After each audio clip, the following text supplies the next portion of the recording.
Listen, men listening, we want flowers. Even if you picked them.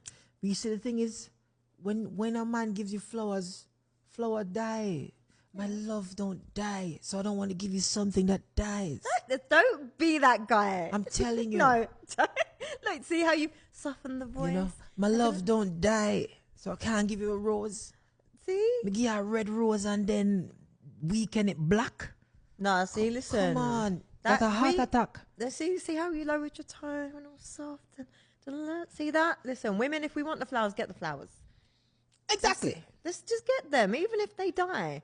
But do you know what it is? You have to think as a man, right? It's not about them just dying. So it's like, see these roses? If they were roses here, am I beautiful? And then you got them for me, then they last 2 weeks. Every time I walk past, I see them. I catch a glimpse. I think of you.